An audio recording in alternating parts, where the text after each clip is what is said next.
Hello मुलांनो, कसे आहात तुम्ही? तर मुलांनो, आज मी वाचणार आहे मराठीची कविता, जे की आहे डराव डराव.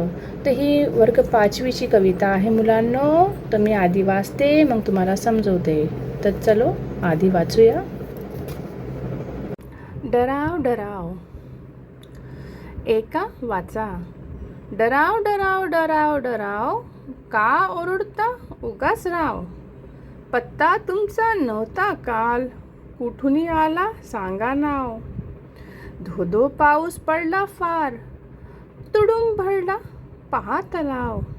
सुरू झाली आमची नाव, आणूक तुमची डराव डराव. बटबटीत डोळ्यांचे ध्यान, विचित्र तुमचे दिसते राव. सांगा तुमच्या मनात काय, ही घ्या छत्री ही घ्या नाव. जा गाठा जा आपुला गाव, आणि थांबवा डराव डराव. ग ह पाटील. डराव डराव. तर पावसाळ्यात अचानक प्रकट झालेल्या बेडकाचे मोठे डोळे आणि त्याचा आरडाओरडा आवाज पाहून एका लहान मुलाला पडलेले प्रश्न आणि त्याच्यातील मजेशीर संवाद या कवितेत कवीने मांडला आहे. तर चला वाचूया. एका वाचा.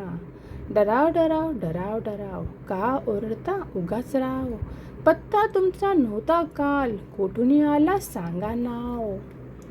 तर मुलांनो, कवी म्हणतात की पाऊस सुरू झाल्यावर बेडूक डराव डराव असा आवाज करू लागला.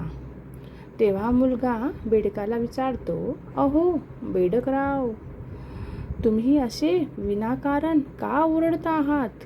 कालपर्यंत तर तुमचा कुठेही पत्ता नव्हता, मग आज अचानक तुम्ही कुठून आलात अचानक? तुमचे नाव काय आहे हे आम्हाला सांगा. धोधो पाऊस पडला फार, तुडुंब भरला पहा तलाव. सुरू झाली आमची नाव, आणूक तुमची डराव डराव. तर मुलांनो, याचा अर्थ असा होतो की खूप मुसळधार पाऊस पडल्यामुळे आजूबाजूचा तलाव पाण्याने तुडूंब भरला आहे, म्हणजे एकदम पूर्ण भरला आहे. असा साचलेल्या पाण्यात खेळण्यासाठी आम्ही कागदाची बोट सोडली आहे. आमची नाव पाण्यात चालू झाली आहे, पण तुमचे मात्र अजूनही डराव डराव ओरडणे चालूच आहे. बटबटीत डोळ्यांचे ध्यान, विचित्र तुमचे दिसते राव. सांगा तुमच्या मनात काय, ही घ्या छत्री ही घ्या नाव. तर बेडकाचे रूप वर्णन करताना मुलगा म्हणतो, अहो बेडकराव, तुमचे ते बाहेर आलेले मोठे मोठे गोल डोळे आणि तुमचे हे रूप फारच विचित्र दिसते. आणि तुमचे हे रूप म्हणजे फार विचित्र दिसते. तुमच्या मनात नक्की काय चालते आहे ते सांगा. जर तुम्हाला नदी पार करायची असेल तर ही घ्या कागदाची नाव, आणि पावसापासून वाचण्यासाठी ही घ्या छत्री. जा गाठा जा आपला गाव, आणि थांबवा डराव डराव. तर शेवटी मुलगा बेडकाला म्हणतो, आता पुरे झाले. तुम्ही ही नाव घ्या आणि पटापट पोहत तुमच्या स्वतःच्या गावी निघून जा.